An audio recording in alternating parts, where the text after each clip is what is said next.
Yeah, Andrew will be introducing RegenAg and telling you a little bit about what we're about and why you're all here. Andrew is the founder of RegenAg. He's also a director at iLink and a smallholder farmer in Swellendam. And also just a brilliant person to communicate with and someone who cares a lot about the work that we're doing and a lot about the work that all of you do, and a lovely person to work with in general. So Andrew, would you like to take it away? Thanks, Julia, for all those kind words.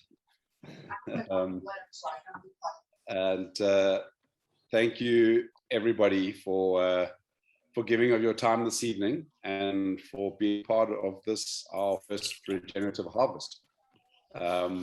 Hopefully, stuff.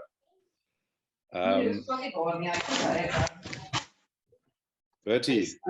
Hi, Bertie. Hi, Andrew. How are you doing? Fine, and yourself? Good, thanks. Okay, no, it's just there's some interference, I think, from your microphone there, but I think with those headphones on, it's going to be all good. Cool, man. Okay, thanks. Good to see you. So, yeah, where to start? Right now, our planet's in a pretty shocking state. The world is suffering from environmental collapse, and really at the core of it, critical natural cycles are being broken. And many of these interactions, these problems happen around the soil. The carbon cycle, the water cycle, the nitrogen cycle, they're all collapsing. And we're already feeling the impact of this through climate change. And an integral part of this collapse is also, of course, biodiversity. And so much of this comes to us farmers. On a daily basis, most of the world's soil is touched by us 600 farmers.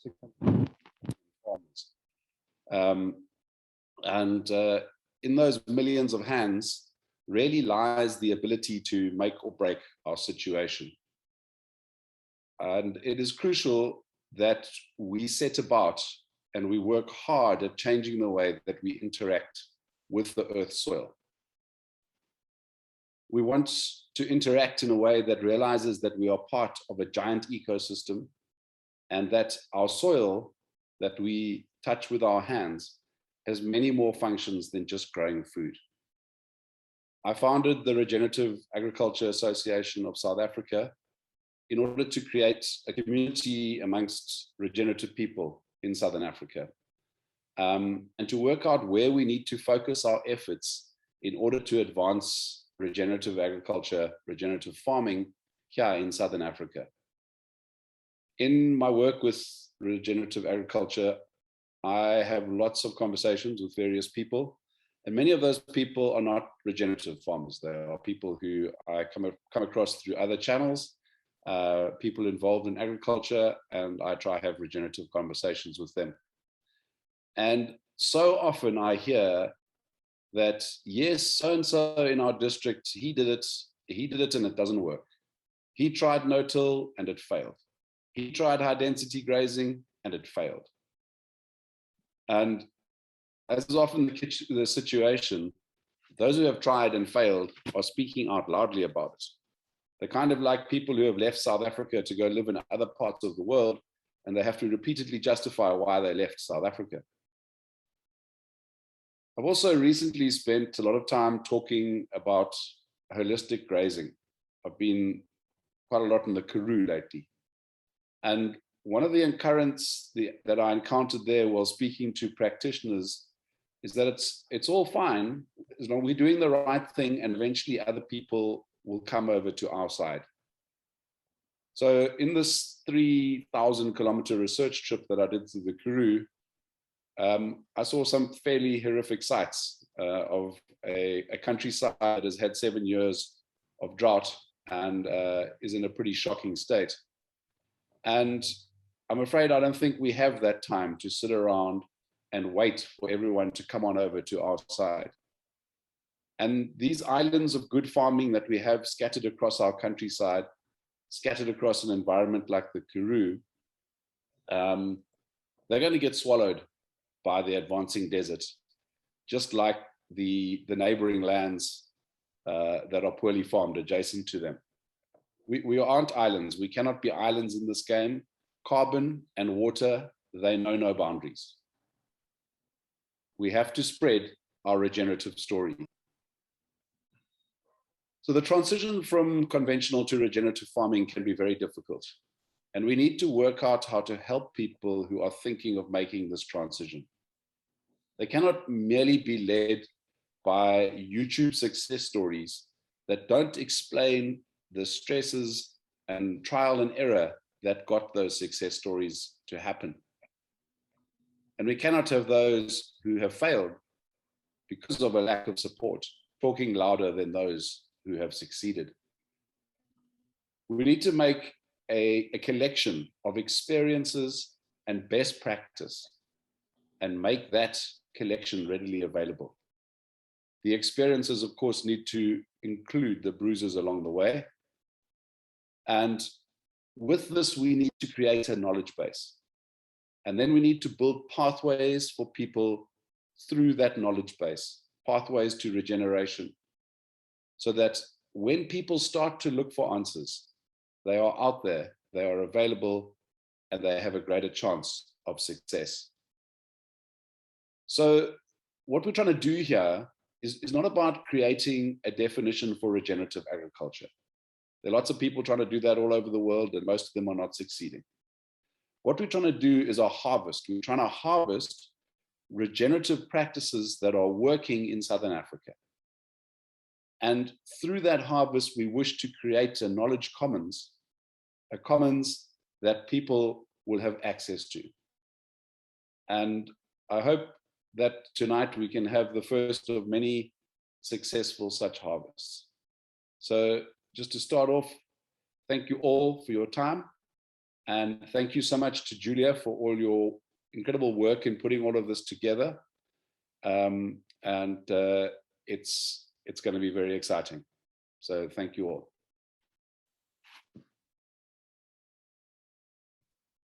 Cool, thanks, Andrew.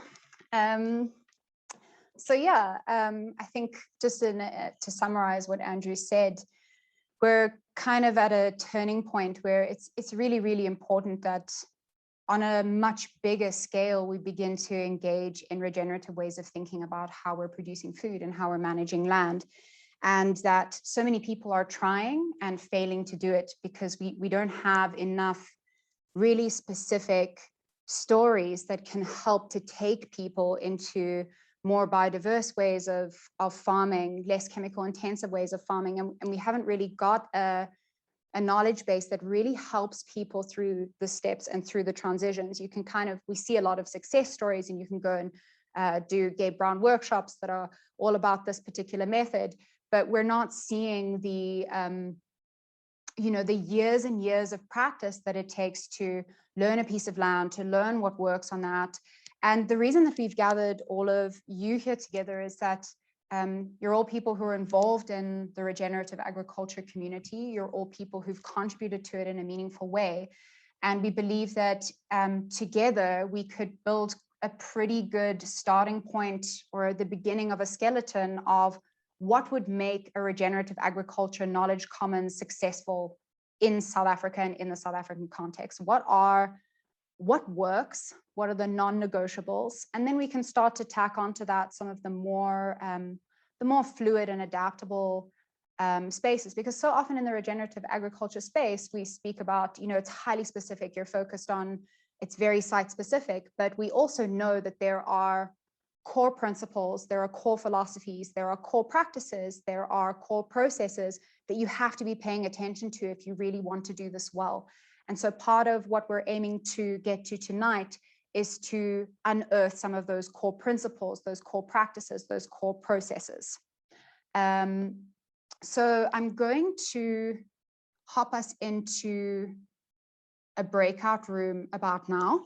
The first breakout room will be, I'm not sure if you guys got your invitation, but each person will have 2 or 3 minutes. It will be about 3 minutes to share a regenerative success story. Okay.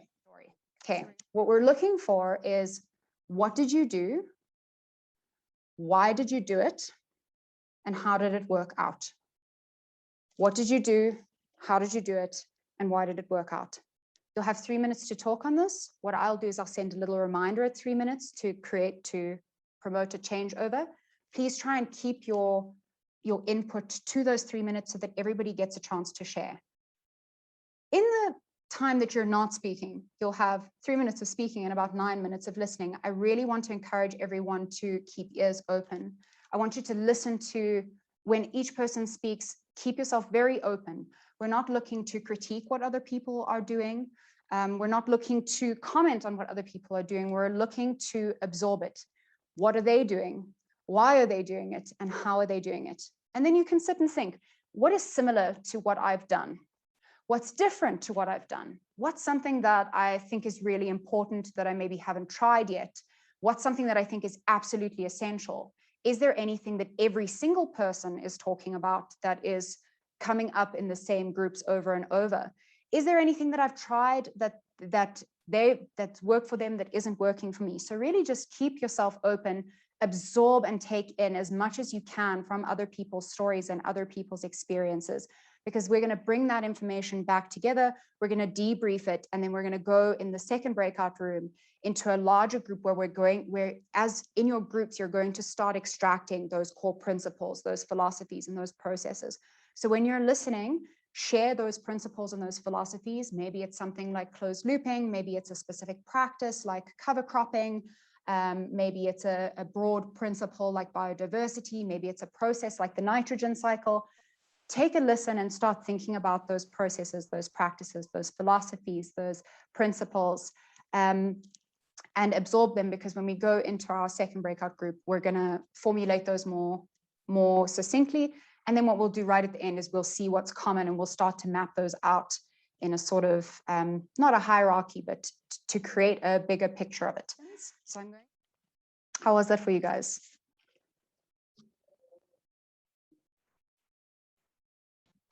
Do you want to share? No, it was good.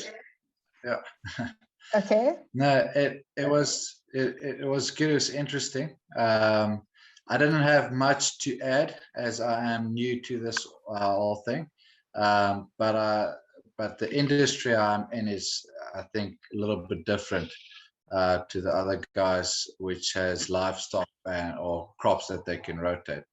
Yeah. So, but yeah, interesting to hear the other guys. You know, it's you see these things on YouTube and research engines and stuff like that, and then you hear somebody actually doing it live. It's encouraging. It's nice.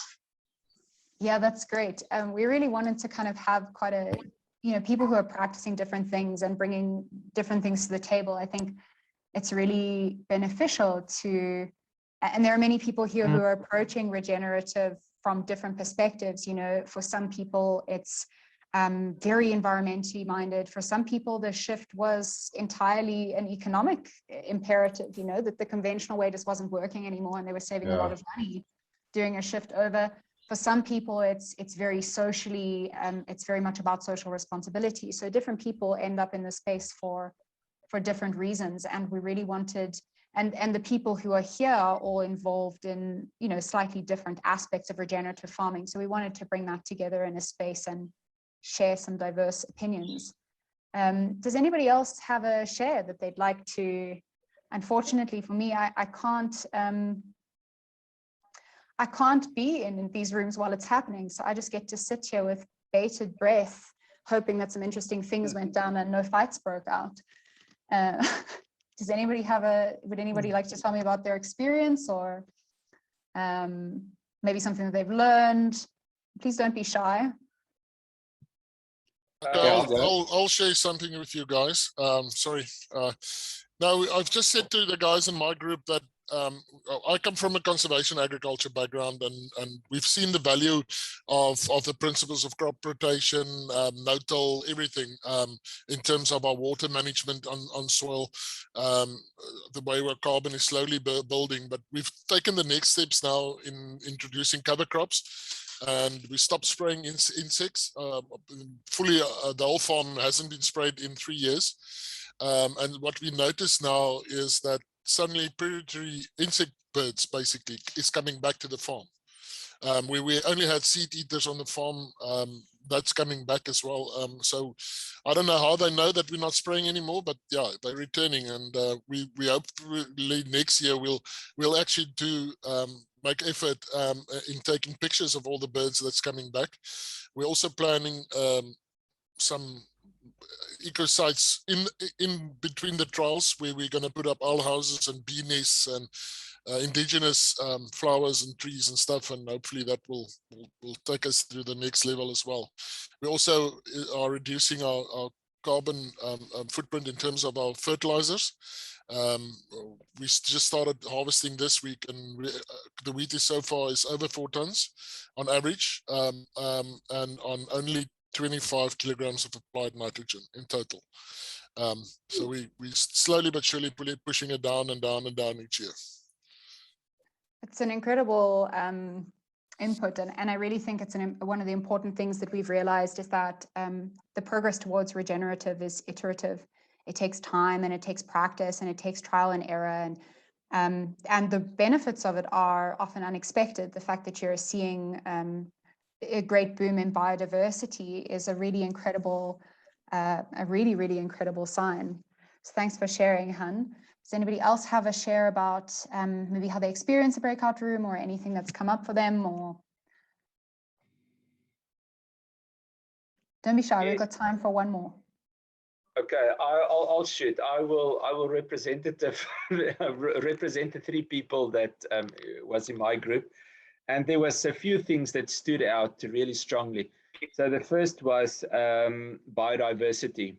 Yeah, just biodiversity in cropping and biodiversity above ground, give us a lot of biodiversity underground as well. And then there was some interesting comments that came from Hendrik, and that was, and I'm sure people like Bertie will, confirm that something like replant disease, where it is expected that if you plant into soil that's basically had a crop for a long period of time, where you'd normally expect the following set of trees not to properly take and being devoured by what we perceive as pathogens, it's not happening. So with soils that really became healthy, we now realize that it is due to the biodiversity underground and the pro-life fungi underground that has developed significantly, and that's why replant disease doesn't happen, because what most people don't understand, that's a really important thing, because your plant that doesn't feel well actually exudates into the soil that stimulate the development of fungi that basically start to devour the root system to make humus of those plants. So in a soil that's really healthy, so it's conducive to life, or the Japanese had a word for it, zymogenic soils. So when a soil really becomes zymogenic, you can plant anything in it and it will grow just because of that biodiversity. So that's really one thing driving fungi development in the soil, which will also drive humus formation.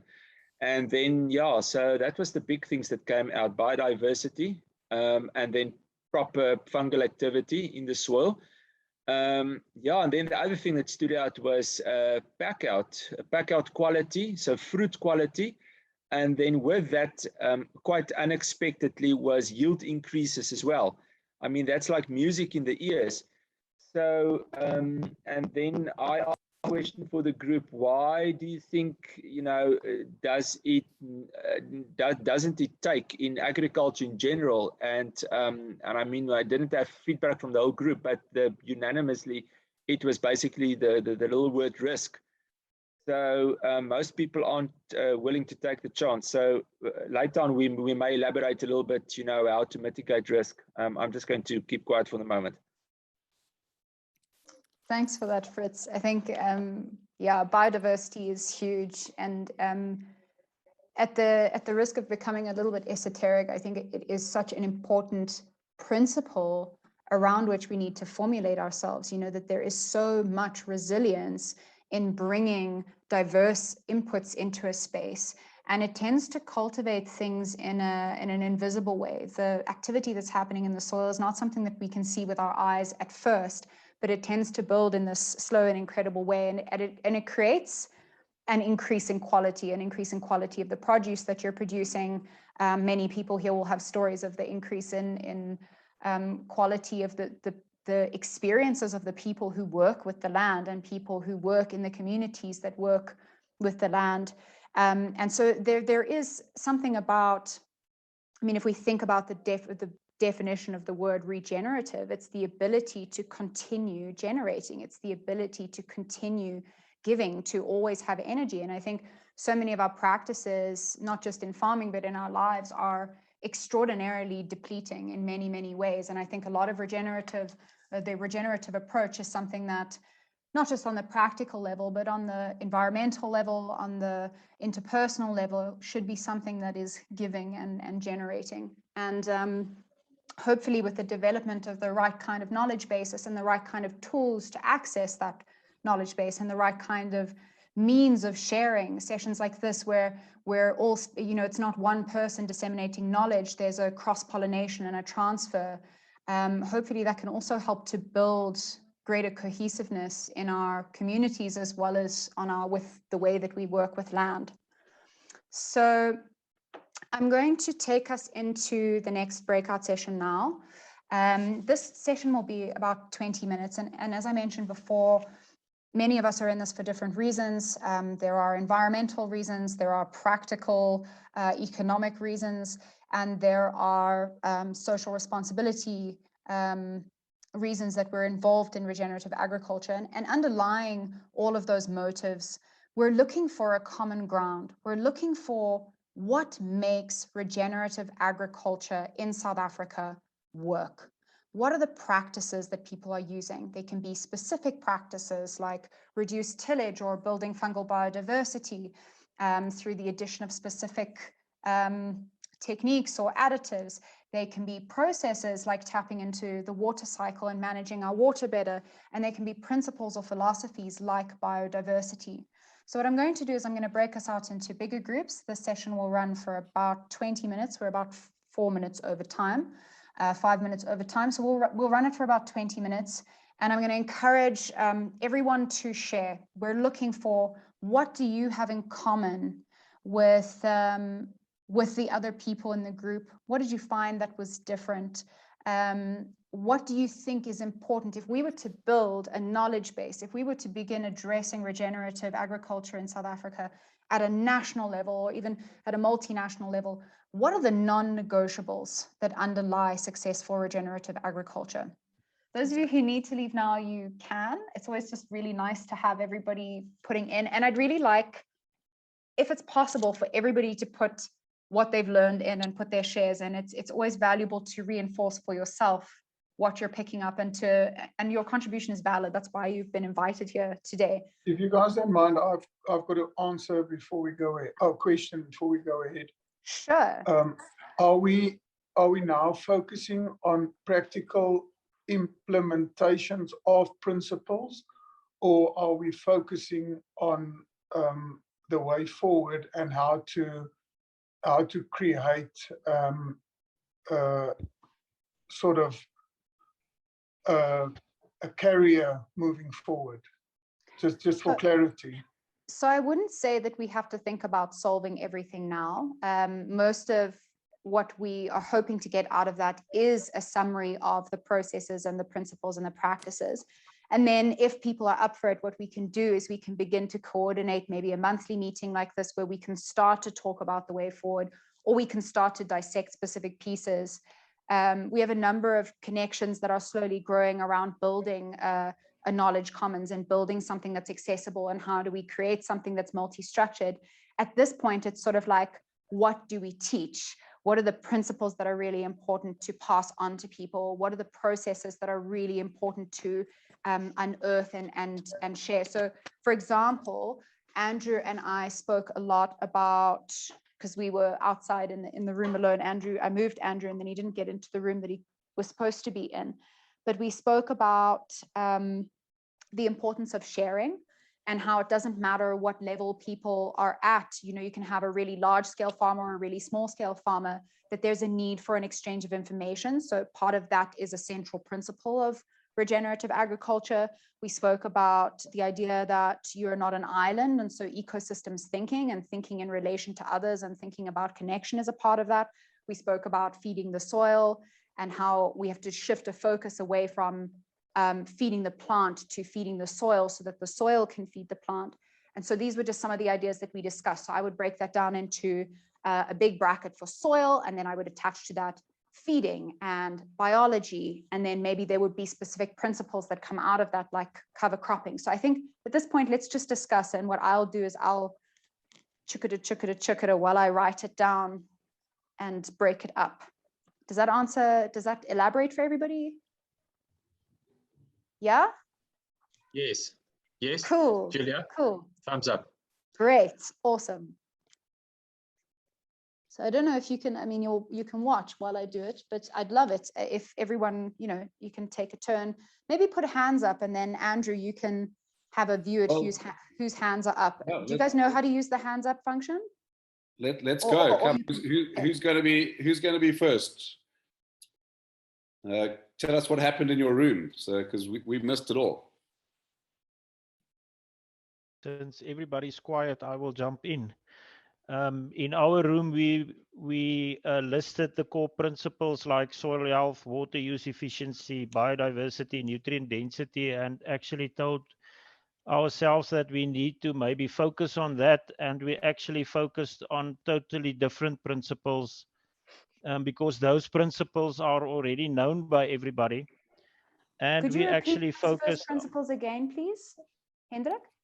Soil health, water use efficiency and quality, biodiversity, nutrient density, recycling nutrients, organic materials, social responsibility, and mentorship were listed as core principles. And we said we wanted to focus on the first 5, which is actually basic principles in terms of what we have to do outside, and we didn't. We focused on mentorship, and we added 2 principles to that, the human factor and economics, of which we didn't have time to talk about. But the 2 main principles that we focused on were mentorship and the human factor. And I think the human factor is something that we are missing within RegenAg. People need to be mentored. And we need to get farmers and consumers and people connected into the ecosystem. Programmed or industrial agriculture has removed the farmer from the ecosystem. And we need to ground the touchy-feely, smelly, tasty principles of being a farmer, or in the agricultural industry have gotten lost.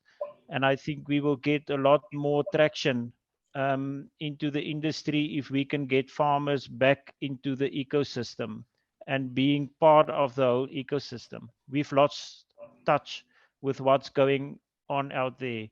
Farmers can't sense that plants are different anymore.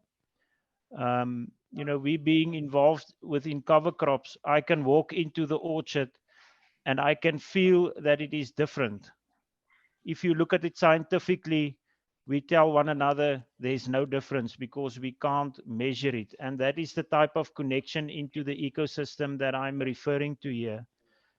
I don't know how we are going to teach people that. We need to let them sleep outside barefoot. I don't know how you do that, but I think that is the core principle that is missing. I don't know if Viam want to elaborate on that maybe, but it needs to be listed as one of the biggest core principles, to my opinion, along with mentorship, where we not only share what we are doing, but one of the risks out there is I'm making the move, and I know what to do, but how do I apply it? There's a lot of knowledge and experience out there. We don't have to duplicate mistakes to learn. We can learn from one another by sharing our experiences or act as a mentor for one other guy. Even if it's an upcoming farmer or a existing farmer, it doesn't matter.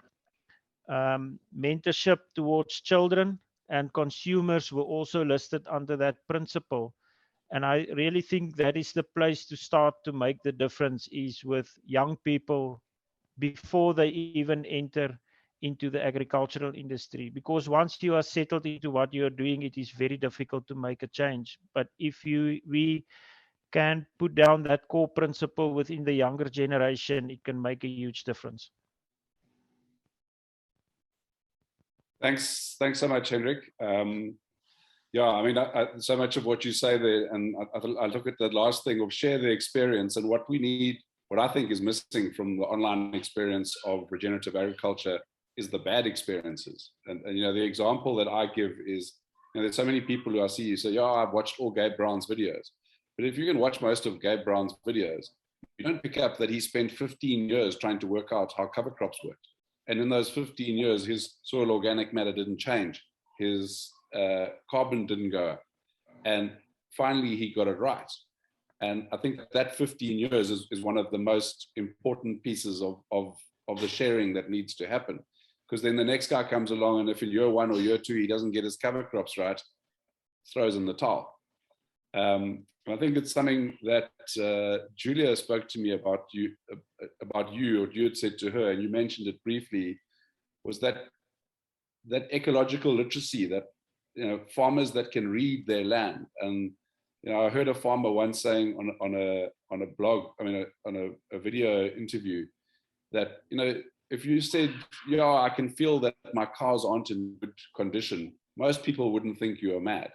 But if you say, I can feel that my crops aren't in good condition, a lot of people are going to think you're mad. And really, you know, if you are a crop farmer, if you're an orchard farmer, you should be that in sync with your orchard. So yeah, some great stuff there. So the next hand that went up was Jean-Pierre. Jean-Pierre, do you want to take the microphone? Yes, thank you. In the second breakout room, I put this forward, and I think it's important that it goes onto the board. And excuse my voice, it's from talking to the trees on the farm. So I think we need ideas tank.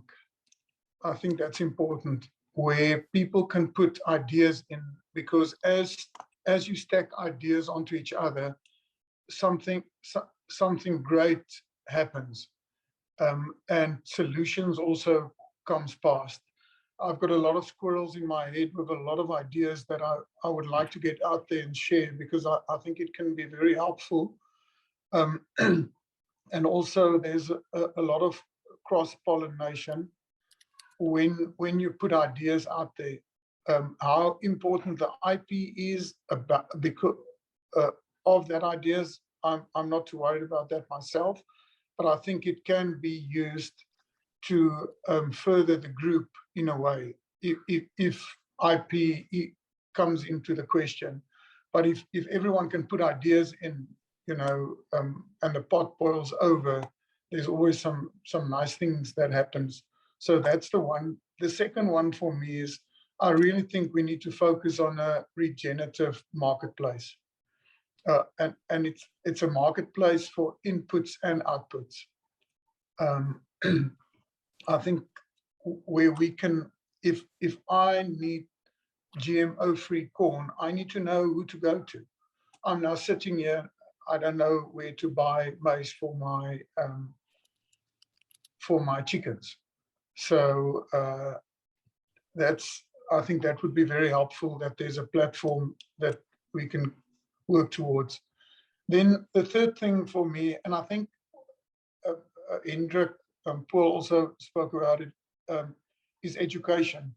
We need to start educating new farmers, starting at high school level, maybe starting at agricultural schools and schools that still promotes agriculture.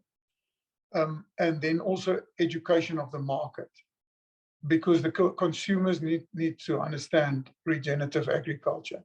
So for me, again, it's an ideas thing, regenerative marketplace, and regenerative education. And I mean, I can carry on to tell you guys what I've implemented on the farm, but I mean, and I can share one story or two or three stories, but that can all go into the think tank as success stories. And also, Andrew, like you said, it can go into the think tank as failures as well, so that people can see what didn't work. So yeah, that's me. Great, thanks very much, Jean-Pierre. Yeah, I mean, I think that's, education is so important, and I think one of the we want to start in after this harvest of ideas and principles and where we need to be looking. We want to start an education harvest. There are a lot of people working in different groups of education around natural farming, and we need to have a harvest like this. There are people already working with schools. There are people already working, for instance, the rates farmers, the conservation agriculture farmers there, they made a syllabus for the local Landbou school for conservation agriculture. And there is this stuff out there, and we need to work collectively together, and be less worried about our IP and more worried about where we're going. Johan? Thanks, Andrew. Yeah, I agree with what the guys have said about the education stuff. I saw one of the syllabus from one of the agricultural schools, except for rates that has done that now. There's basically, in terms of just conservation agriculture, there's only 2 sentences, and it's not even conservation agriculture; it's minimum tillage. And that's shocking to me. But another thing that sort of came out of our group is also the networking thing, getting to visit each other actually, and walking through as a group and discussing things. I think we've benefited in the conservation ag space with our conference that we held each year, and we do every 2 years we do a tour that we go to we've visited Bertie and we visited the rates guys, and just spending time with everyone and talking about things that we want to know from each other and actually learning from each other.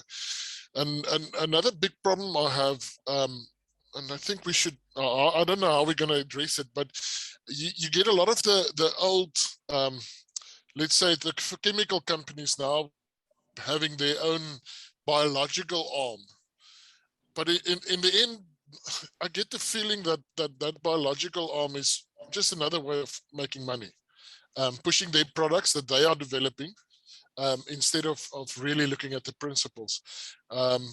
So yeah, it's difficult, but getting everyone that wants to be part of this, taking it forward, getting together and organizing events where we can actually go and meet each other and walk on the farm and discuss things, and then go from there, in terms of how we're projecting this towards the people outside. And what we also said in our what I said in our group is, what I get the feeling, especially in the cereal industry, our farmers don't know what's going on in their farms.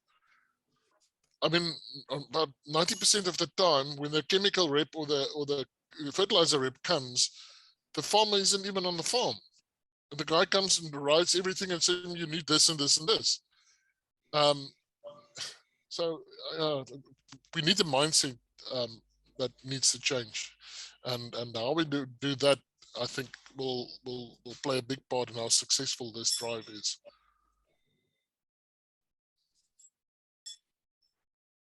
Great, thanks, Johan. Viam, your hand was up. Have you decided to withdraw?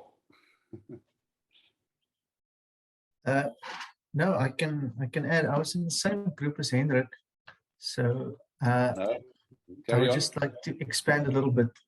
I think we had an interesting discourse, and something else came to mind after we closed.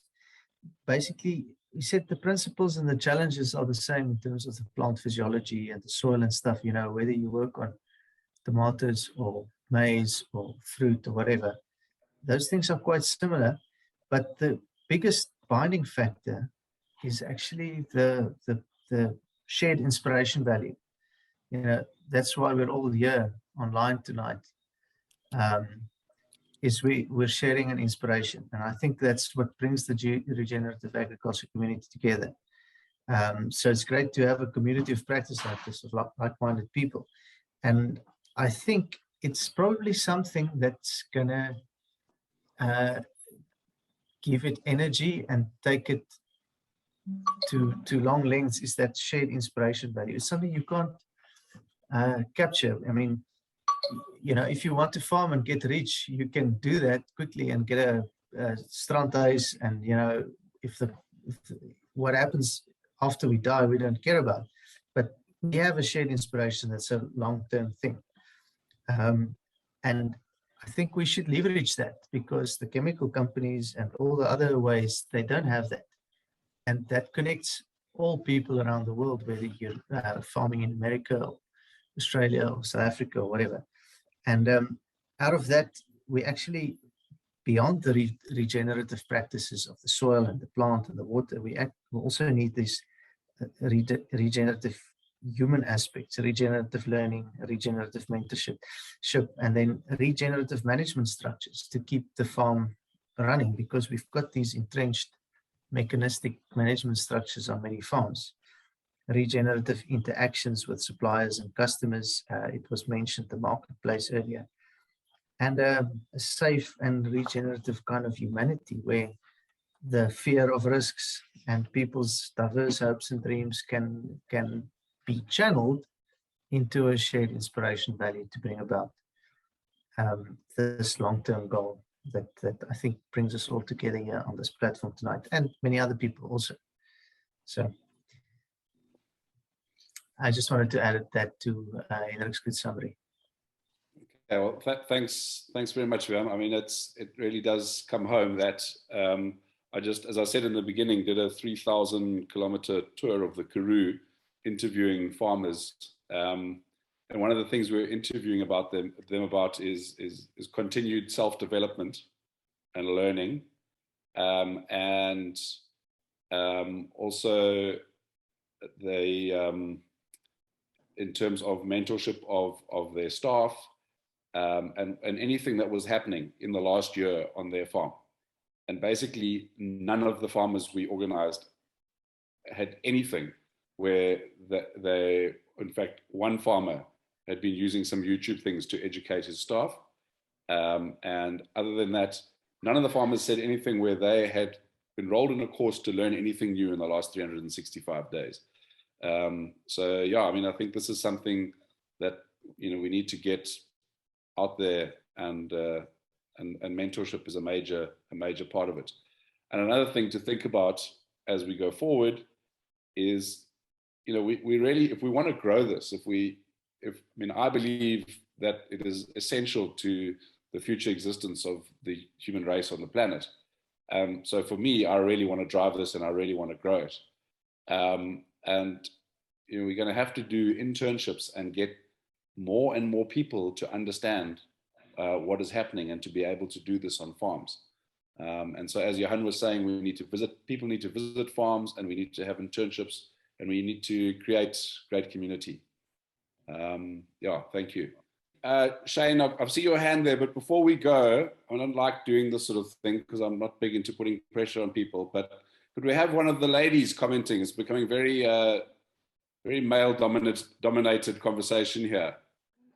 She's kicking me under the table right now. You know how I love being put on the spot, Andrew. I know you don't, but we could just start off by saying congratulations, guys. You survived a year of parenthood. Thank you. So well done there.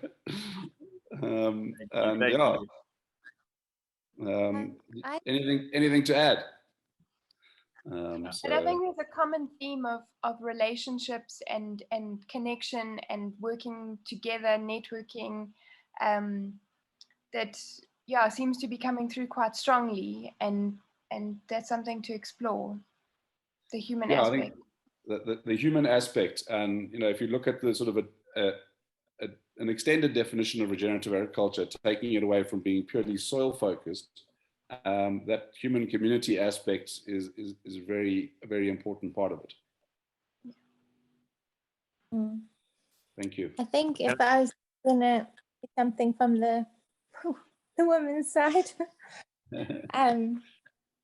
I was just curious about this term mentorship, and I was thinking, we spoke a little bit about it in our group, about expanding it out a bit more towards sharing and knowledge, things around knowledge, relationships, because I think regenerative agriculture has to think about the relationship of knowledge and how industrial agriculture has really created problematic hierarchies of knowledge, and how it's divided: farmer knowledge, scientist knowledge, smallholders, traditional, indigenous, scientific. Like, I think there's a need for a movement that moves beyond those kind of hierarchy, that tries to think about how knowledge was created and understood and respected. And yeah, just that sounds very broad, but I was curious in relation to the whole mentorship theme, how that could maybe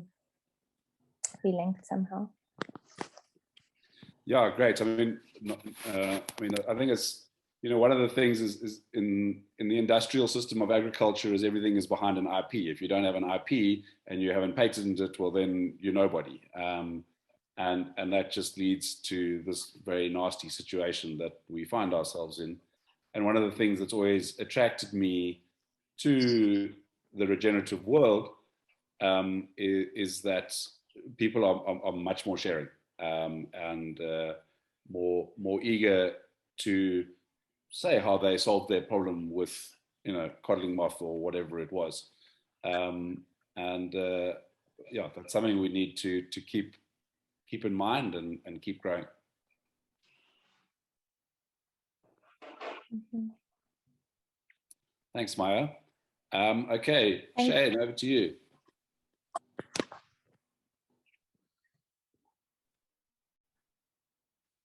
Cool. Hey guys, from listening, I'm fairly new in this, and it's the first time I'm part of something. But looking from to play devil's advocate, looking from the outside, if I can say it like this, is that the mentorship will have an effect on people that's willing to change. But looking at it, there's not a lot of people that's willing to change. And looking at a educational, you'll educate the new generation coming in, but we need change much faster than waiting for the next generation to take over. So if you look at certification, that's a big chunk to chew. I think, just my opinion is, if strategy on working with bodies that already does certification, and push them to put pressure on the farmers to be less MRLs, less chemical stuff, less actually auditing their practices and putting pressure on them from their side, and also from the customer side, educating the customer to actually directing the market. And then all we need to do is supply a solution to the farmers and say, hey, you know what, you're under so much pressure.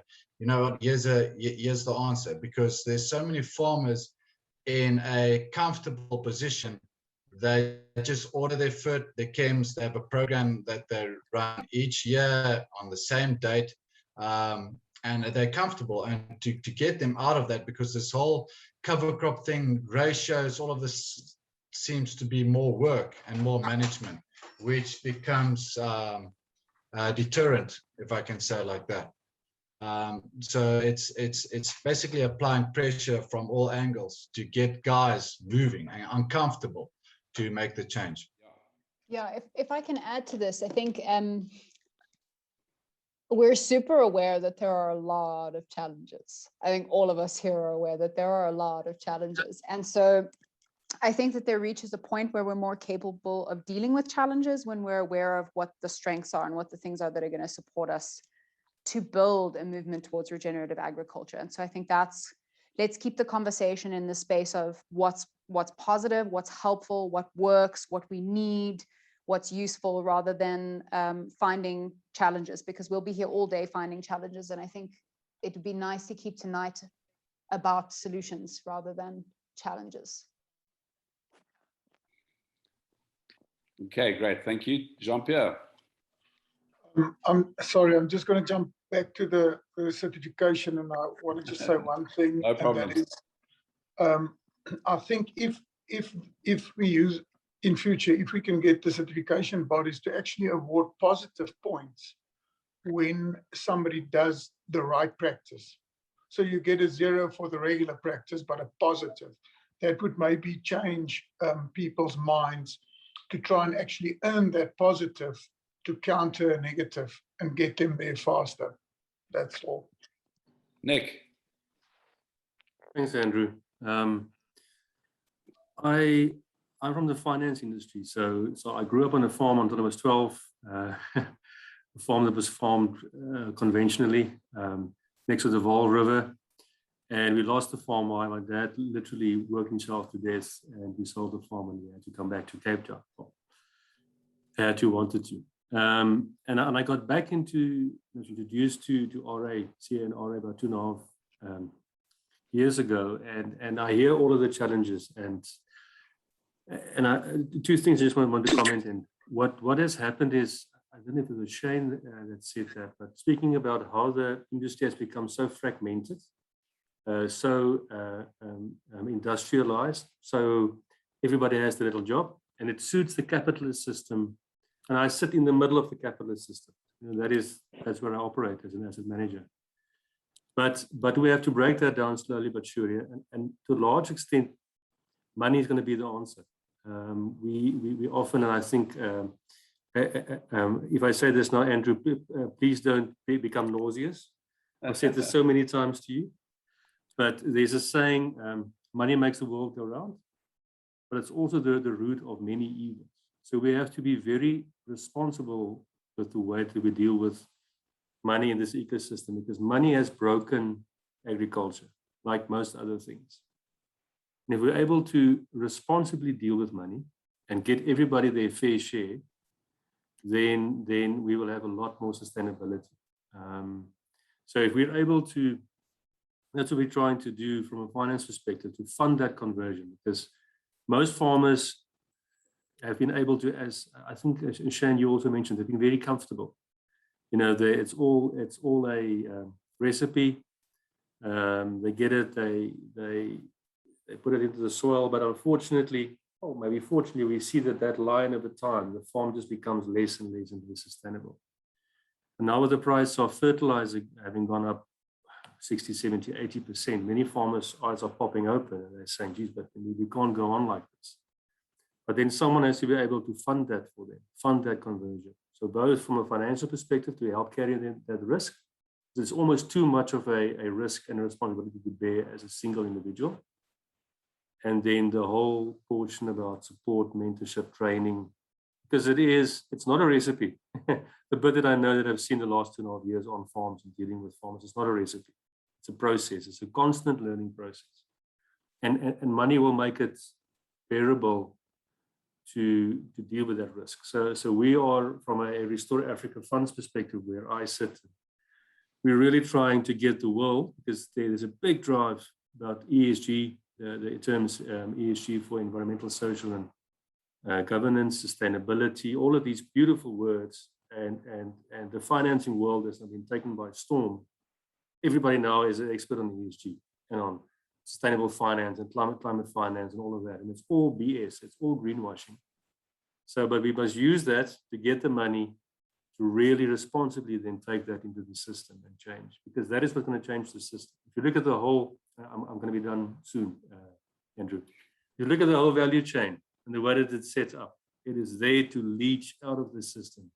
And the farmer really is the one on their own that has to take the bulk of the risk. We have to make that shorter, and we have to get the big money from Europe and US and everybody else, which are there, and get it into our ecosystems and try and make that conversion a bit easier for farmers. I hope that makes sense, Andrew. Great, thanks, Nick. Yeah, you know, it's the economics has to work. Otherwise, we're in trouble, and we can't change what we need to change. And I think that, as you and Shane pointed out, that comfortable thing and the simplicity of a recipe, part of what we need to do by making a commons of learning it doesn't end up in us getting a recipe, but it makes it easier for people to get the information and to build a program of their own. And perhaps, you know, we can get people to say, well, here's a suggested almost recipe, you know, and we have education going off the sides of that suggested almost recipe. And because we need to work in these paradigms. These are the paradigms people are used to, and we're asking them to make so many paradigm shifts.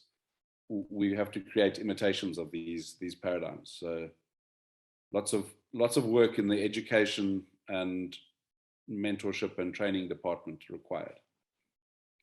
Thanks, Nick. Anyone else? I see we're at 8:20. I see Fritz Otto has his hand up. Yeah, I just wanted to say thanks, guys, for staying on longer. I'm happy to sit for another 20 minutes or so and capture stuff. Thanks for being here. Does anyone have anything further to say, or have all the brains gone tired at the end of a long day? How was the harvesting, Julia? It's looking pretty good. I actually had an inclination to ask Shakti, because he asked the question about the transition, and so I wanted to ask him, what do you need to make the transition? Like, what would you look for? What would make the transition easy for you? So in this group, as I've said to my colleagues in the breakout rooms, is that I'm a beginner in this space, and in this group I have the advantage of a late start. So listening to people like Fritz, who has transitioned or is successfully transitioning his veggie farm, would save me a lot of mistakes and a lot of time as well. So hence why I asked the question, because I don't know many people who have successfully transitioned. And I mean, Fritz, if you are open to it, I mean, I'd love to have a conversation with you. I'd love to come and see your farm at some point. And I think this is really the point of this forum, is to be able to leapfrog and to be able to learn from each other. So that was the background to my question. Thanks, Julia.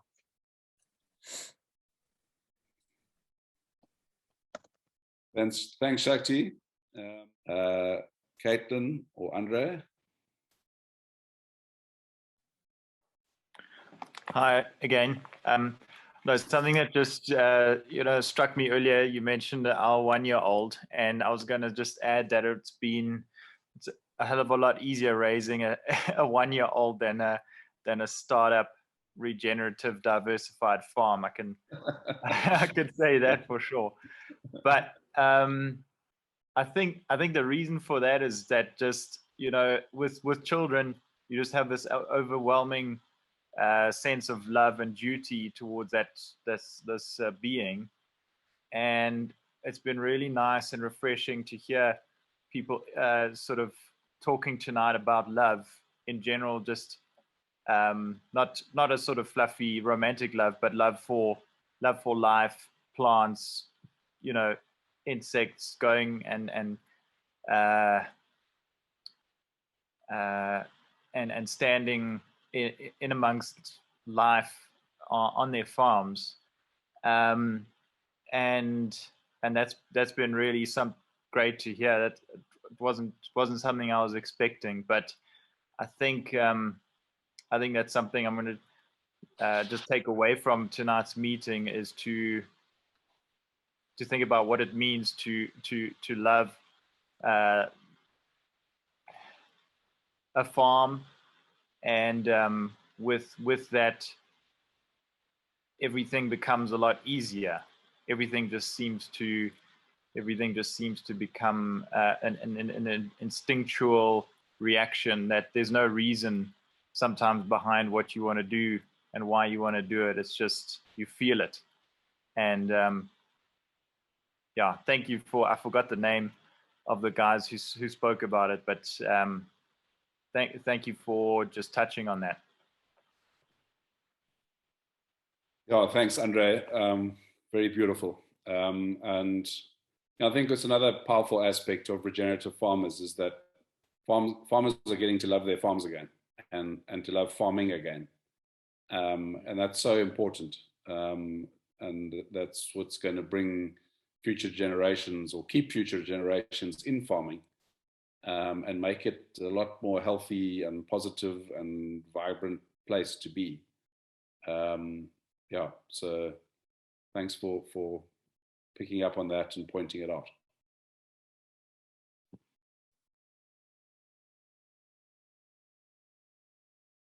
Okay, Julia, I think we're going to call it there. Great place to stop. Yeah, I mean, that was such a great share to close that off on. I think there really is an ineffable quality about building a relationship with a space. And I think that a lot of the reason why all of us are here is because we feel that thing. When you see something grow, when you interact with something, when you watch that progress. And it is, I really like, that was such a phenomenal statement, Andre, about the idea that it's almost easier to raise a child than it is to build a piece of land up. And so, yeah, I just want to, in closing, just, it's so remarkable to see how human-centered everyone is, that the approach is far less about, I think it's worth knowing that the knowledge really is out there. We know that there are resources that can help us to build soil and to increase water holding capacity, or to clean water, or to increase biodiversity. But what we really need as a community is the human aspect. We need to know how to build our potential as a community to grow together and to share together and to really progress this movement into a space where it's a way of living. It's not some sort of fringe experimental practice that you're engaged in, that the other farmers are kind of like, yeah, okay, dude, that's fine. But yeah, this has just been so immensely valuable and really heartwarming also. And I really appreciate all of your time and your input and your knowledge and your contribution, because it's enormously valuable. And it would be really, really wonderful to connect and do this again sometime, extract some of these principles and start to pack them out some more together and see what we can do with them. So yeah, I don't know, Andrew, do you have any closing remarks? No, I think between you and Andre, I'll just keep quiet. Cool. Yeah, so thank you so much, everybody. This has been an extraordinarily valuable 2 hours. I'm going to take this mind map and I'll beautify it a little bit. I'm not sure I need to, but I'll take a picture of it and send it through to you. Maybe what we'll do is we'll kind of ask everybody to condense out 4 or 5 things that feel really important and that we can then host more conversations around. Is maybe a way forward with this, is to look at the mind map, say, man, this was something that really struck me. Can we organize a group think, a think tank, an idea sharing around these specific principles and how we get to move them forward? I was having a chat with my father earlier today, and he said, you know, we're actually past the point of this being something that's about activism. We're in a space where we're about implementation. Like, we want this to start moving in a way that's not about our ideologies or our beliefs. It's something that just, it needs to happen now. And so thank you for being a part of getting that ball rolling. Yeah, everybody, thank you so much. If there are any closing remarks, you can speak now or not. But yeah, thanks everybody, just extraordinary, and so honored to be here with all of you, and have an excellent evening. Thank you, everyone. Brilliant. You can all unmute yourselves and be like, bye. Thank you, guys. Yeah, okay, great. Awesome. Okay, ciao. Thank you, Julia. Yes, thank you, everybody. Thank you. Thanks, Andrew, for organizing.